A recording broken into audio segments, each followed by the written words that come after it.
ಆಕಾಶವಾಣಿ ಪ್ರದೇಶ ಸಮಾಚಾರ ಓದುತ್ತಿರುವವರು ಹರ್ಷಿತಾ ಟಿಎಲ್. ಮುಖ್ಯಾಂಶಗಳು. ಬೆಂಗಳೂರಿನಲ್ಲಿ ಭಾರತದ ಮೊದಲ ಸರ್ಕಾರಿ ಪ್ರಾಯೋಜಿತ ಕೃತಕ ಬುದ್ದಿಮತ್ತೆ ವಿಶ್ವವಿದ್ಯಾಲಯ ಸ್ಥಾಪನೆ, ಮುಖ್ಯಮಂತ್ರಿ ಘೋಷಣೆ. ಪಿಡಿಒ ಕಾರ್ಯದರ್ಶಿ, ಲೆಕ್ಕ ಸಹಾಯಕರ ವರ್ಗಾವಣೆ ಕೌನ್ಸೆಲಿಂಗ್ಗೆ ಗ್ರಾಮೀಣಾಭಿವೃದ್ಧಿ ಸಚಿವ ಈಶ್ವರ್ ಬಿ ಖಂಡ್ರೆ ಚಾಲನೆ. ಬಿಡದಿ ಟೌನ್ಶಿಪ್ ಯೋಜನೆ ಕೈಬಿಡುವಂತೆ ಸರ್ಕಾರಕ್ಕೆ ಮಾಜಿ ಪ್ರಧಾನಿ ಎಚ್ಡಿ ದೇವೇಗೌಡ ಪತ್ರ. ಕೆಆರ್ಎಸ್ನಿಂದ ನಾಲೆಗಳಿಗೆ ಸರ್ಕಾರ ಕೂಡಲೇ ನೀರು ಹರಿಸುವಂತೆ ಪ್ರತಿಪಕ್ಷ ನಾಯಕ ಆರ್ ಅಶೋಕ ಆಗ್ರಹ. ಬಿಜೆಪಿ ಹಿರಿಯ ನಾಯಕ, ಮಾಜಿ ಸಚಿವ ರಾಮಚಂದ್ರ ಗೌಡ ನಿಧನ, ಗಣ್ಯರಿಂದ ಸಂತಾಪ.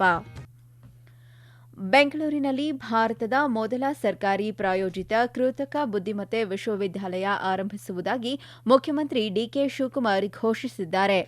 ಬೆಂಗಳೂರು ಅಂತಾರಾಷ್ಟೀಯ ವಸ್ತು ಪ್ರದರ್ಶನ ಕೇಂದ್ರದಲ್ಲಿ ಇಂದು ನಡೆದ ಗೂಗಲ್ ಐಒ ಕನೆಕ್ಟ್ ಕಾರ್ಯಕ್ರಮದಲ್ಲಿ ಮಾತನಾಡಿದ ಅವರು, ಎಐ ಪ್ರತಿಭೆಗಳನ್ನು ಅಭಿವೃದ್ಧಿಪಡಿಸಲು, ಸುಧಾರಿತ ಸಂಶೋಧನೆಯನ್ನು ಉತ್ತೇಜಿಸಲು ಮತ್ತು ಶಿಕ್ಷಣ ಸಂಸ್ಥೆಗಳು, ಉದ್ಯಮ ಹಾಗೂ ಸರ್ಕಾರದ ನಡುವೆ ಸಹಯೋಗ ಬೆಳೆಸಲು ಎಐ ವಿಶ್ವವಿದ್ಯಾಲಯ ಆರಂಭಿಸಲಾಗುವುದು ಎಂದು ತಿಳಿಸಿದ್ದಾರೆ. Today along, as we build as an AI innovation hub that will bring together startup, researchers, academics and industries to the development of AI-led solution in Karnataka. We are taking AI beyond research labs in everyday life, AI learning from the school level also. We are just looking as Karnataka's position India's technology capital. We are laying the foundation for AI first and the largest university, as I said, an ecosystem that will nurture the world-class riches and the next generation of the AI talent. ತಂತ್ರಜ್ಞಾನ ಬೆಂಗಳೂರಿನ ದೈನಂದಿನ ಭಾಗವಾಗಿದ್ದು, ಕರ್ನಾಟಕವು ಭಾರತದ software ರಫ್ತುವಿನ ಶೇಕಡಾ 40ರಷ್ಟು ಕೊಡುಗೆ ನೀಡುತ್ತಿದೆ. ಬೆಂಗಳೂರು 17,000ಕ್ಕೂ ಹೆಚ್ಚು ನವೋದ್ಯಮಗಳಿಗೆ ನೆಲೆಯಾಗಿದೆ ಎಂದು ಹೇಳಿದ್ದಾರೆ. ಸರ್ಕಾರದ ಈ ಪ್ರಯಾಣದಲ್ಲಿ ಗೂಗಲ್ ಅದ್ಭುತ ಪಾಲುದಾರನಾಗಿದ್ದು, ಕಳೆದ 2 ದಶಕಗಳಿಂದ ಗೂಗಲ್ ಬೆಂಗಳೂರನ್ನು ಕೇವಲ ಕಚೇರಿ ಸ್ಥಳವಾಗಿ ಮಾತ್ರವಲ್ಲದೆ ಎಂಜಿನಿಯರಿಂಗ್, ಸಂಶೋಧನೆ ಮತ್ತು ನಾವೀನ್ಯತೆಗಾಗಿ ಅತ್ಯಂತ ಪ್ರಮುಖ ಕೇಂದ್ರಗಳಲ್ಲಿ ಒಂದಾಗಿ ಆಯ್ಕೆ ಮಾಡಿದೆ ಎಂದು ತಿಳಿಸಿದ್ದಾರೆ. ರಾಜ್ಯದಲ್ಲಿರುವ 5,927 ಗ್ರಾಮ ಪಂಚಾಯಿತಿ ವ್ಯಾಪ್ತಿಯ ಎಲ್ಲಾ ಹಳ್ಳಿಗಳನ್ನು ಆದರ್ಶ ಗ್ರಾಮಗಳನ್ನಾಗಿ ಪರಿವರ್ತಿಸಿ ಎಂದು ಗ್ರಾಮೀಣಾಭಿವೃದ್ಧಿ ಮತ್ತು ಪಂಚಾಯತ್ ರಾಜ್ ಸಚಿವ ಈಶ್ವರ್ ಬಿ ಖಂಡ್ರೆ ಪಂಚಾಯಿತಿ ಸಿಬ್ಬಂದಿಗೆ ಕರೆ ನೀಡಿದ್ದಾರೆ. ಬೆಂಗಳೂರಿನ ಗ್ರಾಮೀಣಾಭಿವೃದ್ಧಿ ಇಲಾಖೆ ಆಯುಕ್ತಾಲಯದಲ್ಲಿ ಇಂದು ಪಂಚಾಯಿತಿ ಅಭಿವೃದ್ಧಿ ಅಧಿಕಾರಿ, ಪಂಚಾಯಿತಿ ಕಾರ್ಯದರ್ಶಿ ಮತ್ತು ಲೆಕ್ಕ ಸಹಾಯಕರ ಪಾರದರ್ಶಕ ವರ್ಗಾವಣೆ ಪ್ರಕ್ರಿಯೆ ಕೌನ್ಸೆಲಿಂಗ್ಗೆ ಚಾಲನೆ ನೀಡಿ ಮಾತನಾಡಿದ ಅವರು, ಹಳ್ಳಿಗಳೇ ಭಾರತದ ಜೀವನಾಡಿ ಎಂದು ಅಭಿಪ್ರಾಯಪಟ್ಟಿದ್ದಾರೆ. ತಮ್ಮ ಗ್ರಾಮದಲ್ಲೇ ಯುವ ಜನರಿಗೆ ಉದ್ಯೋಗ ಮತ್ತು ಮೂಲಭೂತ ಸೌಕರ್ಯ ಕಲ್ಪಿಸಿದರೆ ಗ್ರಾಮೀಣಾಭಿವೃದ್ಧಿಯ ಜೊತೆಗೆ ವಲಸೆಯೂ ನಿಲ್ಲಲಿದೆ ಎಂದು ಹೇಳಿದ್ದಾರೆ.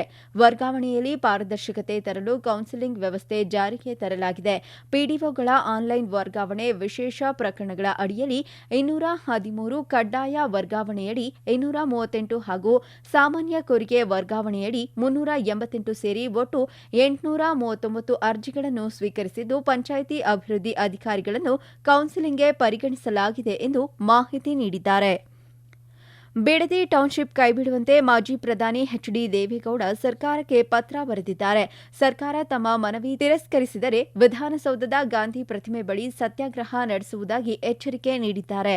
ಈ ಹಿಂದೆ ಎಚ್ಡಿ ಕುಮಾರಸ್ವಾಮಿ ಮುಖ್ಯಮಂತ್ರಿಯಾಗಿದ್ದಾಗ ಬಿಡದಿ ಟೌನ್ಶಿಪ್ ಅನ್ನು ಹೈಲೈಟ್ ಪ್ರಾಜೆಕ್ಟ್ ಆಗಿ ಕೈಗೆತ್ತಿಕೊಂಡು ನವದೆಹಲಿಯ ಡಿಎಲ್ಎಫ್ ಸಂಸ್ಥೆಯಿಂದ 9,684 ಎಕರೆ ಜಮೀನಿನಲ್ಲಿ ಉಪನಗರ ನಿರ್ಮಿಸಲು ನಿರ್ಧರಿಸಲಾಗಿತ್ತು. ಆದರೆ ರೈತರ ವಿರೋಧ ಮತ್ತು ಈ ಯೋಜನೆಯಿಂದ ಸ್ಥಳೀಯವಾಗಿ ಉಂಟಾಗುವ ಪರಿಣಾಮಗಳನ್ನು ಪರಿಗಣಿಸಿ ಯೋಜನೆಯನ್ನು ಕೈಬಿಡಲಾಯಿತು ಎಂದು ಪತ್ರದಲ್ಲಿ ವಿವರಿಸಿದ್ದಾರೆ. ಒಂದು ವೇಳೆ ತಮ್ಮ ಮನವಿಯನ್ನು ತಿರಸ್ಕರಿಸಿದರೆ ಸರ್ಕಾರದ ವಿರುದ್ಧ ಈಗಾಗಲೇ ಹೋರಾಟ ನಡೆಸುತ್ತಿರುವ ರೈತರನ್ನು ಬೆಂಬಲಿಸಿ ಜೆಡಿಎಸ್ ಪಕ್ಷದ ವತಿಯಿಂದ ಹೋರಾಟ ನಡೆಸಲಾಗುವುದು ಎಂದು ತಿಳಿಸಿದ್ದಾರೆ. ಬಿಡದಿ ಟೌನ್ಶಿಪ್ ಹಾಗೂ ವಿಮಾನ ನಿಲ್ದಾಣ ಯೋಜನೆ ಮುಖ್ಯಮಂತ್ರಿ ಡಿಕೆ ಶಿವಕುಮಾರ್ ಅವರ ರಿಯಲ್ ಎಸ್ಟೇಟ್ ಹಿತಾಸಕ್ತಿಗೆ ಸಂಬಂಧಿಸಿದ್ದು ಎಂದು ಬಿಜೆಪಿ ರಾಜ್ಯಾಧ್ಯಕ್ಷ ಬಿವೈ ವಿಜಯೇಂದ್ರ ಆರೋಪಿಸಿದ್ದಾರೆ. ಕಲಬುರಗಿಯಲ್ಲಿ ಸುದ್ದಿಗಾರರೊಂದಿಗೆ ಮಾತನಾಡಿದ ಅವರು, ರಾಜ್ಯದ ಮುಖ್ಯಮಂತ್ರಿಯಾಗಿ ಡಿಕೆ ಶಿವಕುಮಾರ್ ರೈತರ ಸಂಕಷ್ಟಕ್ಕೆ ಸ್ಪಂದಿಸಬೇಕು. ಟೌನ್ಶಿಪ್ಗಿಂತ ಉತ್ತಮ ಕರ್ನಾಟಕದ ಅಭಿವೃದ್ಧಿಯ ಬಗ್ಗೆ ಹೆಚ್ಚು ಒತ್ತು ನೀಡುವಂತೆ ಸರ್ಕಾರಕ್ಕೆ ಸಲಹೆ ನೀಡಿದ್ದಾರೆ. ರೈತರ ಜಮೀನು ಕಸಿದು ಟೌನ್ಶಿಪ್ ಮಾಡಲು ಸಾಧ್ಯವಿಲ್ಲ ಎಂದು ಅಭಿಪ್ರಾಯಪಟ್ಟಿದ್ದಾರೆ. 70% ರೈತರು ಜಮೀನು ನೀಡುವ ಪ್ರದೇಶದಲ್ಲಿ ಮಾತ್ರ ಭೂಸ್ವಾಧೀನ ಮಾಡಬೇಕೆಂದು ತಿಳಿಸಿದ್ದಾರೆ. ಪ್ರದೇಶ ಸಮಾಚಾರ ಕೇಳುತ್ತಿದ್ದೀರಿ. ನಮ್ಮ ಎಲ್ಲಾ ರಾಷ್ಟ್ರೀಯ ವಾರ್ತೆಗಳು ಹಾಗೂ ಪ್ರದೇಶ ಸಮಾಚಾರ ಈಗ ಆಕಾಶವಾಣಿ ನ್ಯೂಸ್ ಕನ್ನಡ ಯೂಟ್ಯೂಬ್ ಚಾನೆಲ್ನಲ್ಲಿ ಲಭ್ಯ. ನಮ್ಮ ಎಕ್ಸ್ ಖಾತೆ ಮತ್ತು ಇನ್ಸ್ಟಾಗ್ರಾಂ ಖಾತೆ ಆಕಾಶವಾಣಿ ನ್ಯೂಸ್ ಕನ್ನಡ. ಹೆಚ್ಚಿನ ಮಾಹಿತಿಗಾಗಿ ನಮ್ಮ ಫೇಸ್ಬುಕ್ ಖಾತೆ AIR ಕನ್ನಡ ನ್ಯೂಸ್ ಅನುಸರಿಸಿ. ಮಾಹಿತಿಯ ಹೂರಣ ವಾರದ ಕಾರ್ಯಕ್ರಮ ಪ್ರಚಲಿತ ವಿದ್ಯಮಾನ ಪ್ರತಿ ಬುಧವಾರ 9:15ಕ್ಕೆ. ಬಿಡದಿ ಟೌನ್ಶಿಪ್ ವಿರೋಧಿಸಿ ರೈತರು ಸಮೀಕ್ಷೆ ನಡೆಸಲು ಬಂದ ಅಧಿಕಾರಿಗಳ ಮೇಲೆ ಹಲ್ಲೆ ನಡೆಸಿದ ಪ್ರಕರಣಕ್ಕೆ ಸಂಬಂಧಿಸಿದಂತೆ 20 ಜನರ ವಿರುದ್ಧ ಎಫ್ಐಆರ್ ದಾಖಲಾಗಿದೆ. ಅಧಿಕಾರಿಗಳು ರೈತರೊಂದಿಗೆ ಮಾತುಕತೆ ನಡೆಸಲು ನಿರ್ಧರಿಸಿದ್ದು, ಪೊಲೀಸ್ ರಕ್ಷಣೆಯಲ್ಲಿ ಸಮೀಕ್ಷೆ ನಡೆಸಲು ತೀರ್ಮಾನಿಸಿದ್ದಾರೆ. ರೈತರ ಅನುಮತಿ ಪಡೆಯದೆ ಸಮೀಕ್ಷೆ ನಡೆಸಲು ಆಗಮಿಸಿದ ಅಧಿಕಾರಿಗಳ ವಿರುದ್ಧ ರೈತರು ನಿನ್ನೆ ಹಲ್ಲೆ ನಡೆಸಿದರು. ರೈತರ ಹೋರಾಟಕ್ಕೆ ಈಗಾಗಲೇ ಬಿಜೆಪಿ ಜೆಡಿಎಸ್ ಬೆಂಬಲ ಸೂಚಿಸಿದೆ. ಮಂಡ್ಯ ಜಿಲ್ಲೆ ಸೇರಿದಂತೆ ಕಾವೇರಿ ನದಿ ಪ್ರದೇಶದ ಹಲವಾರು ಭಾಗಗಳಲ್ಲಿ ನೀರಿಲ್ಲದೆ ಬೆಳೆಗಳು ಒಣಗಿ ಹೋಗಿವೆ. ಕೂಡಲೇ ಸರ್ಕಾರ ಕೆಆರ್ಎಸ್ನಿಂದ ನೀರು ಹರಿಸಬೇಕೆಂದು ವಿಧಾನಸಭೆ ಪ್ರತಿಪಕ್ಷ ನಾಯಕ ಆರ್ ಅಶೋಕ ಆಗ್ರಹಿಸಿದ್ದಾರೆ. ಮಂಡ್ಯ ಜಿಲ್ಲೆಯ ಮಳವಳ್ಳಿ ಹಾಗೂ ಸುತ್ತಮುತ್ತಲ ಗ್ರಾಮಗಳಲ್ಲಿನ ಕಬ್ಬು ಹೊಲಗಳಿಗೆ ಭೇಟಿ ನೀಡಿದ ಅವರು ರೈತರ ಸಮಸ್ಯೆಗಳನ್ನು ಆಲಿಸಿದರು. ಬಳಿಕ ಸುದ್ದಿಗಾರರೊಂದಿಗೆ ಮಾತನಾಡಿದ ಅವರು, ಕಾವೇರಿ ನದಿ ನೀರಿನ ಹಂಚಿಕೆ ಕುರಿತು ಚರ್ಚಿಸಲು ಸರ್ವಪಕ್ಷ ಸಭೆ ನಡೆಸಬೇಕು. 3 ದಿನಗಳಲ್ಲಿ ನೀರು ಹರಿಸದೇ ಇದ್ದಲ್ಲಿ ಕೆಆರ್ಎಸ್ಗೆ ಮುತ್ತಿಗೆ ಹಾಕಲಾಗುವುದು ಎಂದು ಎಚ್ಚರಿಕೆ ನೀಡಿದ್ದಾರೆ.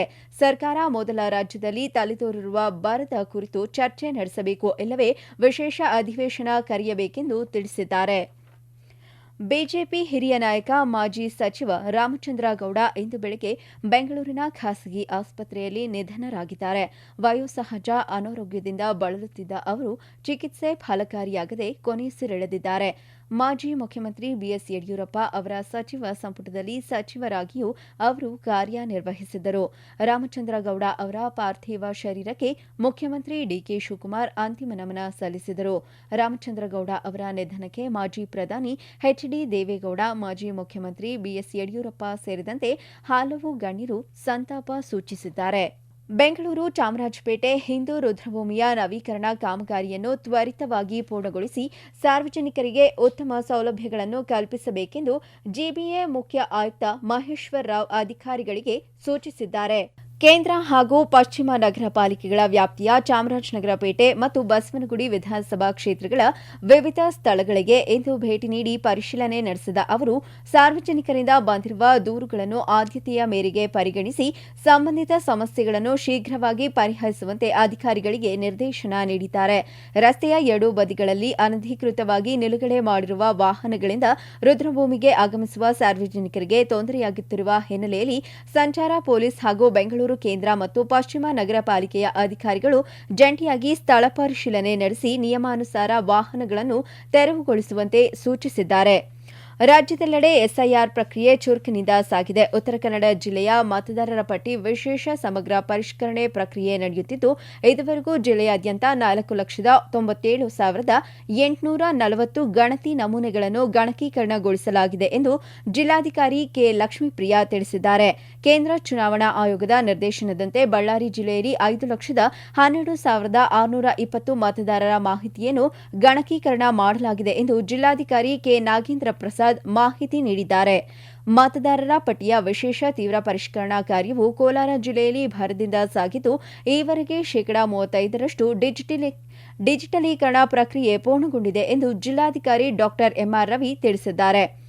ವಿಜಯಪುರ ಜಿಲ್ಲೆಯಾದ್ಯಂತ ಮತದಾರರ ಪಟ್ಟಿ ವಿಶೇಷ ಸಮಗ್ರ ಪರಿಷ್ಕರಣೆ ಪ್ರಕ್ರಿಯೆ ಪ್ರಗತಿಯಲ್ಲಿದ್ದು 7,27,933 ನಮೂನೆಗಳನ್ನು ಗಣಕೀಕರಣಗೊಳಿಸಲಾಗಿದೆ ಎಂದು ಜಿಲ್ಲಾ ಚುನಾವಣಾ ಅಧಿಕಾರಿ ಡಾ ಆನಂದ್ ಕೆ ತಿಳಿಸಿದ್ದಾರೆ.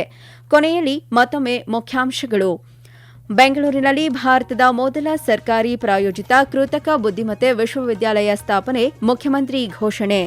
ಪಿಡಿಒ ಕಾರ್ಯದರ್ಶಿ ಲೆಕ್ಕ ಸಹಾಯಕರ ವರ್ಗಾವಣೆ ಕೌನ್ಸೆಲಿಂಗ್ಗೆ ಗ್ರಾಮೀಣಾಭಿವೃದ್ಧಿ ಸಚಿವ ಈಶ್ವರ್ ಖಂಡ್ರೆ ಚಾಲನೆ. ಬಿಡದಿ ಟೌನ್ಶಿಪ್ ಯೋಜನೆ ಕೈಬಿಡುವಂತೆ ಸರ್ಕಾರಕ್ಕೆ ಮಾಜಿ ಪ್ರಧಾನಿ ಎಚ್ಡಿ ದೇವೇಗೌಡ ಪತ್ರ. ಕೆಆರ್ಎಸ್ನಿಂದ ನಾಲೆಗಳಿಗೆ ಸರ್ಕಾರ ಕೂಡಲೇ ನೀರು ಹರಿಸುವಂತೆ ಪ್ರತಿಪಕ್ಷ ನಾಯಕ ಆರ್ ಅಶೋಕ ಆಗ್ರಹ. ಬಿಜೆಪಿ ಹಿರಿಯ ನಾಯಕ ಮಾಜಿ ಸಚಿವ ರಾಮಚಂದ್ರ ಗೌಡ ನಿಧನ, ಗಣ್ಯರಿಂದ ಸಂತಾಪ. ಇಲ್ಲಿಗೆ ಪ್ರದೇಶ ಸಮಾಚಾರ ಮುಗಿಯಿತು. ನಮ್ಮ ಮುಂದಿನ ವಾರ್ತಾ ಪ್ರಸಾರ ಸಂಜೆ 6:40ಕ್ಕೆ.